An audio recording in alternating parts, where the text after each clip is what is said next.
A little bit of a down Wednesday. Big favorites dominate over the Wednesday card. We'll see if that carries over today and into the weekend. We'll get into the MLB slate. John, a little bit of an upset day, and NBA news keeps on taking in the headlines. First, some trades earlier in the week. We have the draft coming up later tonight, so probably more trades going on today. But that big 3-team trade broke last night. Yeah, we could talk about that a little bit. We got a short baseball card. First, let's just talk about yesterday's ugly day. The afternoon, just more of the same. 7 afternoon games, 7 favorites, all 7 by 2 runs or more. That's what we talk about, guys, with the money line as opposed to the run line. If you're going to lay these 200s and 240, lay the run and a half. And I don't know if we talked about it here on the podcast or over on Instagram, but I guess it was on Instagram because we had some guys talking about the Reds and -210 and just lay it and whatever. Like, you're better off lay the run and a half at the cheaper price. And the Reds got it done by the 2 runs. So for the amount of times that 1.5 runs come into play, especially with betting dogs, it's the opposite. We're going to be on the money line. But yeah, all 7 favorites. At least we had one favorite yesterday. I thought the Tigers was a real short number against the worst team in baseball. Worst team in baseball today. We'll talk about that line. This is the biggest line I've ever made in a baseball game myself that I can remember with KC, but we'll get there later. So, yeah, not a great day yesterday. Tigers our only winner, and we dropped the ball with the Marlins. That was late-breaking info. You guys saw it here, so thank God you didn't get the info till that game started. But that's a no-brainer. Bichette leads the Blue Jays home runs, RBIs, batting average. He's their best player with him out. Just thought a getaway day after a long road trip. Might be a spot for Miami. 13-4 their last 17 games. Good spot for them as a home dog. But just Sandy is he's done. Sandy. He belongs where Manoa is. Shut him down right now. The guy, whether it's mental, physical, that's for the pitching coaches and psychiatrists to figure out. But the guy's just certainly not getting the job done now. So back to the drawing board. Rough June, guys. We don't pull any punches here. Successful May. It'll be a successful year. It's the math, guys. And once again, take an average of $1.50. Okay, 40% our break-even point. I know it seems like we just lose, but 40% our break-even point. Anything above 40%, as long as we're at an average of $1.50, we're going to make money. That'll happen by the end of the year, Ben. Yeah, absolutely will. Like you said, a good May and a little bit of a rough month. We'll see if we can close out this month strong. A lot going on in the NBA world that we just touched on, that 3-team trade. Porzingis now to Boston, Marcus Smart to Memphis, and then Tyus Jones to Washington. I don't know what the Wizards have planned up here for this 2024 offseason, but yeah, blowing it up, and they're going to have a lot of money for a lot of free agents next year and draft picks, so it's going to be interesting to see what they do there. Memphis getting Smart. I like that a little bit. I think he's a guard that can play alongside John Morant, Tyus Jones, and Morant. They couldn't really play alongside one another. Add some defense and veteran presence to that team, which we all know that Memphis team needs a veteran presence badly. Going to be interesting how that works. And then Boston, obviously, getting Porzingis. I mean, they're just such a big team now. Do you have any thoughts on that, John? I mean, any team you think came away with the steal there? I've got a lot of thoughts on it. First of all, I do not like it for Memphis. Tyus Jones has been great as the backup for Ja. When Ja's missed games, and he's missed plenty over the last couple of years, he's held Memphis steady in that game. Don't know if Smart will do the same. Smart was not the same player this year as he was in 2022 when he was Defensive Player of the Year. So don't like it from Memphis's point at all. Love it from the Celtics' point. Look, Porzingis stayed relatively healthy last year. And this guy healthy is a player. You put him around the rest of that Tatum Brown nucleus, and now you got those bigs there. They're a dangerous team, Celtics. They're the odds-on favorite. They become more of the odds-on favorite when I see today that Chris Middleton has rejected a $40 million a year contract. Chris Middleton has basically been injured. I don't know if I'm paying him $4 million a year. So if he leaves the Bucks, look, it's definitely a loss to the Bucks. I just don't think he's worth $40 million. Same kind of thing I was talking with Ben just before we came on. Drake Green also opting for free agency, and he fits that system perfectly. I don't think he's as valuable to any other team than he fits in as a Warrior.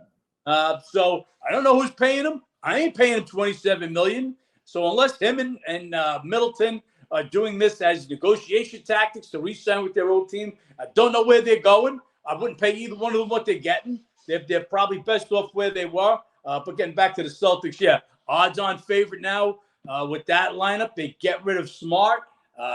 White gave them some good backcourt. We're going to add Tyus Jones, who I like I said, really takes over. And Josh flash here, there's no question about it. But he can steady the ship, so I don't like it from their point of view. Yeah, the Draymond and Chris Middleton, I imagine both those guys' thought process is trying to get less money per year, but more on the contract. So for Draymond, instead of the 1 year 27, maybe 5 year 100 mil, get 20 a year. I don't know exactly what they're thinking. So we'll see if those two work out. Draymond, a hypothetical to Memphis would be very fascinating. I think with all the trash banter he's had there. Pulling them, huh? Yeah, I mean, he told Dylan Brooks the championship run happens after him. And obviously his legacy is completely tied to Steph Curry. So if he ever did anything with another team like that, would be fascinating. So I don't think he leaves. We'll see if any of that breaks down. And then that draft tonight's going on. So I'm sure there's going to be some more trades with the new player association agreements, everything else. Apparently, Woj says it's going to be the craziest NBA offseason we've ever seen. So we'll see if any of that continues. But we do have some baseball, John. We got Braves Phillies going on in Philly. They got rained out last night. Braves got the win on Tuesday. Elder versus Nola. Elder's been pretty solid, coming off a quality start. Prior to that, gave up 9 runs and 11 in the third. So it was roughed up before that. Had a pretty solid month of May. And then Nola, we talked about him yesterday, just been horrible lately, giving up 4 runs or more in 4 of his last 5 starts. This game's Atlanta or nobody. They're one of the trends there as far as the teams with a winning streak right now. 7 straight currently for the Braves, crushing the ball, 14-2 their last 16. They get that pitching edge. They get the lineup edge. It's Atlanta or nobody. Yeah, I got to agree with you. And the number just keeps going up. We're just waiting for it, how high it'll go. I'll be on Atlanta. We were going to be on Atlanta yesterday at plus 22. And now we're going to have Elder in the box instead. I give Elder an edge here because Philly has not seen him yet in his short career. Braves, very accustomed to Nola. Now, Nola, he beat them good last year. Just 1 unearned run in 6 innings in the national NLDS. 3-2, 3.69 ERA during the regular season. This Nola's not the same. Just hasn't been the same this year. As Ben said, last 5 starts, only 1 quality starts, 4 runs or more in the other 4 of those starts. Both teams red hot. So Atlanta came into this series, both teams came in 13-2. Different 13-2s, though. Atlanta just absolutely scalding the ball, and they're continuing that. While Philly, just 2 runs Monday night. Like obviously last night was rained out. So 2 runs Tuesday night, and then just 3 runs Saturday and Sunday against Oakland, the worst pitching staff in baseball. So we're just waiting to see how high this game goes. It's Atlanta or nobody. Then D-backs at Washington. It's a makeup game from earlier this month. D-backs coming off a win at Milwaukee, and the Nationals coming off a win over the Cards to snap the 5-game losing streak. They are still just 3-13 their last 16. Arizona, they've won 4 of 6, 22-12 on the road, second best in the NL. This is one of the best road teams versus one of the worst home teams. Just a really tough spot for Arizona, though, from Milwaukee to Washington. And then tonight they got fly back to San Francisco, go against the Giants, who've kind of been giving them a run for their money right now in this division. So maybe a little bit of a look ahead to that spot. Henry versus Irvin. Henry has to have that pitching edge. They've won his last 4 starts. Quality start his last time out over Cleveland. But Nats did rough him up earlier this year. 5 runs, 4 in the third earlier in June. And then Irvin going here for Washington. They've lost his last 6 starts. Is coming off a decent start against Miami, held them to 1 run. D-backs also got to him earlier this month. So no drastic pitching edge there, but definitely a pitching edge to Henry, a bit better than Irvin. Team edge, obviously, definitely to Arizona here, just as far as the road success, what the lineup's doing. They're playing well right now. Nats get a win yesterday, scoring just 3 runs. They do hit lefties well. This is just a really tough spot there for Arizona. Real bad spot for Arizona. Difference is this. when I looked at this game last night, it's obviously a spot for Washington. Arizona goes to San Francisco after this game, who Arizona San Fran right now, second in the division.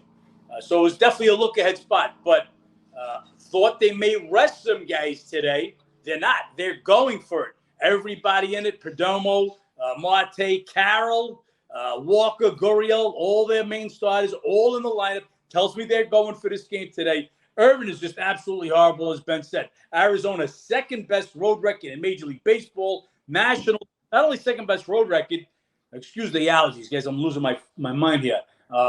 Third best scoring on the road, 5.65 runs per game. Nats worst home record in the National League, and 28 scoring at home, 3.67 runs per game.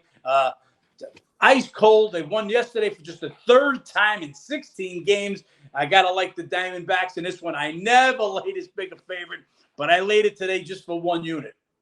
We'll see where that favorite goes. Then we have Giants at San Diego. Another favorite I'm looking at, Snell versus Wood. Snell definitely gets the pitching edge in this matchup. Last 5 starts, just dominant. 2 runs across 30 innings, 45 Ks, 13 walks.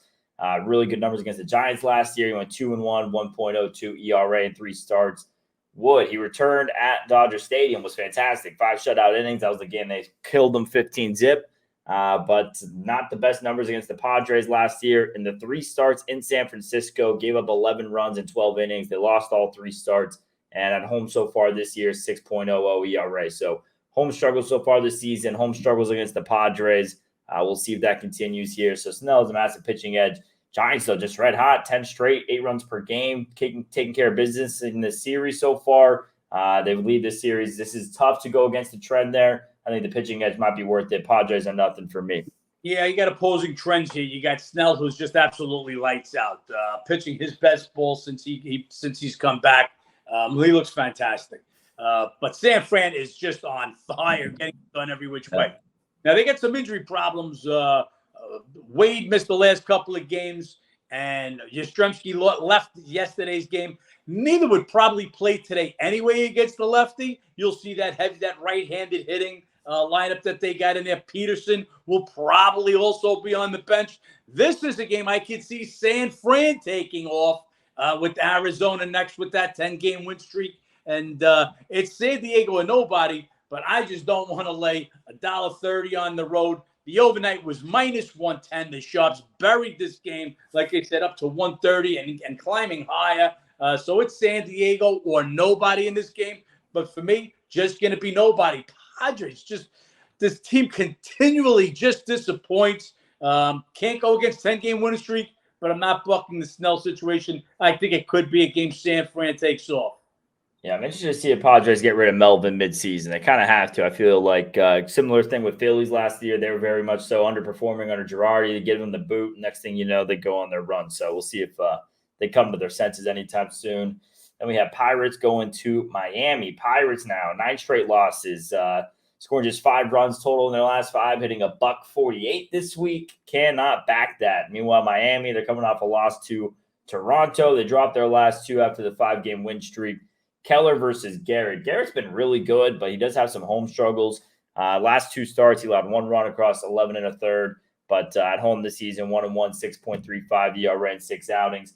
And then Keller, he's coming off a little bit of a rough start, 4 runs in 5 innings at Milwaukee. He's 2-3 with a 6.19 ERA so far in June. He was terrific the first 2 months of the season. So pitching edge, I'm going to give it a little bit to Garrett right now. Team edge, have to give it to Miami. I mean, you can't back a team who scored 5 runs in 5 games, barely hitting $150. So this is Miami or nothing. Can't back this Pirates offense. Maybe play the under in this game. Miami nothing is right. This is Sharps buried this one also. $1.20 was the opener. This game up as high as $1.49 right now. Pirates are unbackable. They're horrible. And 2 top hitters, Reynolds, McCutchen, they've missed the last 2 games. Both questionable today. Looks to me like they're probably out. Mullins or nobody. The line now is where it should be, though. About $1.50 is right where this line should be. Just couldn't get to it. When they pop these lines overnight, they're getting hit immediately, so just couldn't get to this one. Oakland on to Cleveland. Guardians, they win the first 2 in the series tight. They take the lead yesterday in the 8th. They win it 6-7-6. Now won 10 of the last 12 meetings, 5 of 6 in Cleveland. Oakland now, 7 straight losses since the win streak. They're hitting 208 this week. They do have their guy on the mound, Sears, one of their better pitchers. Guardians have won now 3 straight. They're playing good ball. They're 6-1 their last 7, hitting over 300 this week. Sears gave up 4 runs, 3 homers in 7 innings against Philly. He had a rough outing against Cleveland in April, 3 runs in 4 2/3. And Allen, they've won 5 of his last 6 starts. Last 2, though, 10 runs in 9 innings, been getting roughed up. So I'll give Sears a little bit of a pitching edge here, just based on how Allen's been going the last 2. Nothing drastic, though. And can't even think about backing Oakland now, 7 in a row. Said it all throughout this series. Guardians need to take care of business. So far they have. They've been tighter games than they'd probably like, but nonetheless, pulling out those games you're trailing late says a lot about what they need right now. So this is Guardians or nothing again. Yeah, it is. Guardians doing what they got to do to get back in this race now. Just 1 game behind the Minnesota Twins. Could be in a tie at the end of the day. Shops are on Oakland again. This game opened up 175 on the overnight. You could have took 161, and we're looking at about $1.50 as the take back right now. Yeah, I'm just not going to take Oakland losing 7 straight. I think the Guardians have won 8 of the last 10 meetings. Allen has not pitched well for them in recent games. He came up, looked good. But this is what happens with these rookies. Him, Beebe, they came up, looked good. They get a little footage on them. They get a little scouting report on them, and they start to get hit in that 4th, 5th, and 6th down the road. Don't want Oakland in this one. Cannot take the dropping knife. Will not catch the dropping knife. I'll pass on this one. No lean to the Guardians this one, but no way I want to get Oakland, ice cold team against the Guardian team that's looking to tie up the AL Central. So I'll just pass on this one. And it's Red Sox at Minnesota. Twins win yesterday. Boston leads the series 2-1. They've won 4 of 6 meetings this season. That snapped the 6-game win streak there for the Sox. Meanwhile, Twins are on final game of a 2-5 homestand, not playing good ball right now. They get Detroit next, who beat them up earlier this week. It's going to be a bullpen game for Boston, which I don't love back in that bullpen, but their offense has been so impressive this past week. It's still them or nothing in my eyes. Ryan coming off a rough start against Detroit. You give up 6 runs against him. And against Boston earlier this year, had a quality start, but was still 3 runs in 6 innings, so it wasn't a lights-out quality start. This is hot Red Sox offense. Twins struggling. They pull it out yesterday in extras. I still find this game Boston or nothing, even with the pitching edge to Minnesota. Yeah, Shops again, all over the Red Sox. They've been on the Reds. We were on the Red Sox in the Monday night game, the first game of the series. Shops were bucking us with the Twins. Since then, the Red Sox got the money that night. Since then, they've come on our side. They've come with the Red Sox the last 3 games. They lost me in this game, though. Ryan did get hit his last time out. Hasn't been good as he was earlier in the season. But this is the Red Sox going with a bullpen game. Their hottest hitter right now, Vertigo, he's going to be out. He's got a 12-game hitting streak. Batting, 20 for 53, like 370. He's going to be on the bereavement list today. So you got a bullpen game. You're missing your hottest hitter. Just no reason for me to back the Red Sox in this one. Not on the Twins, just so don't see the value as I did in other days with the Red Sox here. Then Royals at Tampa Bay. John, you said you made this the biggest favorite you had in a long time, maybe your life. So I'll let you tell us why you think this is deserving to be as big a favorite as it is. Well, let's go. You've got arguably one of the best pitchers in baseball. McClanahan leads Major League Baseball in ERA. Home, he's unstoppable at home. Rays haven't lost with him at home. The Rays, despite one loss to the Orioles in that 2-game series, still by far the best home record. KC's going to go with a bullpen game. They're the worst team in Major League Baseball. I made this line 4-1. I've never made a game this high, or I don't remember making a game this high. I have got look. Just go by the stats you're talking about. Here's KC. Last 4 games, 2.75 runs per game. They're 2-13 in their last 15. They're 29th in scoring. Tampa Bay 2nd in scoring. Tampa Bay they were a little funk on the West Coast. Come back. They looked to break out a little bit last night with 7 runs yesterday against the Orioles. I don't ever bet the run line. This just might be a spot. Obviously, I'm not laying the 3. Right now, you're looking at about 350, 340. but maybe laying a run and a half and 65 cents. I just think that doesn't equate to minus, well, my number is 400, but doesn't equate to minus 350. So we'll see what the lineups. Obviously, got to have all hands on deck if I'm going to lay any kind of favorite like that. But we'll look for lineups and where that line moves as the day goes on. That's a 640 game. Yeah, I mean, McClanahan, like you said, at home this year, 5-0, 1.64, holding teams to 177 batting average. Definitely can't look at KC as a massive price, but can't even just look at KC on a bullpen game. Who knows? Maybe we get one of those near perfect games, though, like they had against St. Louis. We'll see if they have one of those left in the deck. Mariners at Yankees. Yankees won the first two in the series, won 4-5 this season.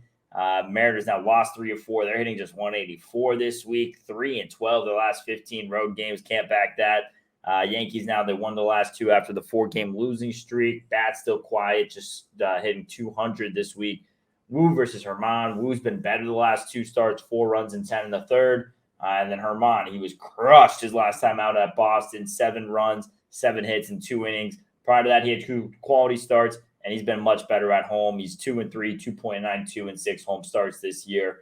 But the Yankees are nobody here in this series. It's been pretty cheap price throughout the series of the Yankees without Judge. Yes, the bats aren't getting it done, but they do have the best bullpen in baseball. And when they have a starter who's able to give them 5-6 innings, the bullpen's been taking care of business. So is this a game that, Herman can get them to the bullpen? Think it is. Seattle hitting 180 this week. Not afraid of that offense. And Wu, what is this? His 4th career start. Really roughed up at Texas. Now you're going to go to Yankee Stadium. That's a tough place to pitch as a rookie. The Yankees are nobody.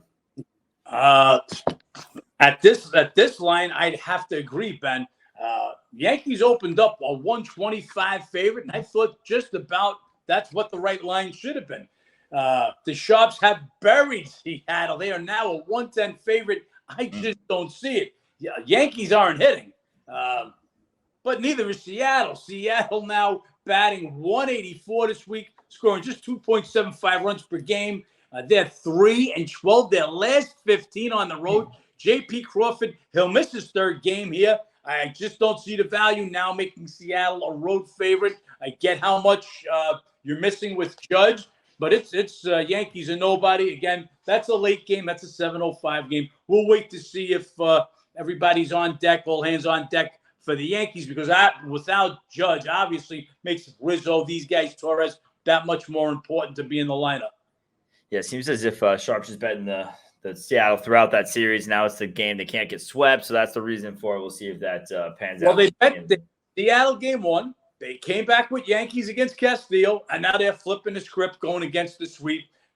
Look, any team can get swept. The Pirates last year swept the Dodgers at Dodger Stadium, 3 games. Anything can happen. It's 1 game. They're not playing 3 games today. They're playing 1. They've already won the first 2 to Yankees. They only got to win 1 more. So I just cannot make Seattle, Wu, a favorite. Herman, he got lit up his last time out. He'd been pitching pretty good before that. Pitches well at home. With everybody in, if the Yankees hit a dog, it'd have to be Yankees and nobody. And we'll see those lineups if they come out, who's in where. Do you have the NBA draft tonight, John? I don't know if you saw, there was a guy out there who put $60,000 on Wembanyama to be the first pick, and that pays out a total of $300. So don't know if you're looking for a bigger favorite than Tampa Bay today, but there's one out there. That's just about it. I'm going to tell you right now. So they just hit Sports 411 has just gone down to 327 on this Tampa Bay game. So people are actually taking the money line, and they're taking KC. God bless them. Just don't see it. We'll keep an eye on that one, as I said. I don't pay too much. I usually don't pay too much attention to anything that goes on in basketball or even football just yet. We're right in the middle of baseball season. As we get closer, then we'll take a look. And I just wanted to go through yesterday because it was such a big trade, and I really think that's a big trade. I think that trade puts Celtics in position to take the East. And we're going to wrap it up, Ben, because I'm going to make a bet right now on the Braves. That line's just starting to tick down a little bit. Guys, let's make some money. We'll see you tomorrow. Let's make some money.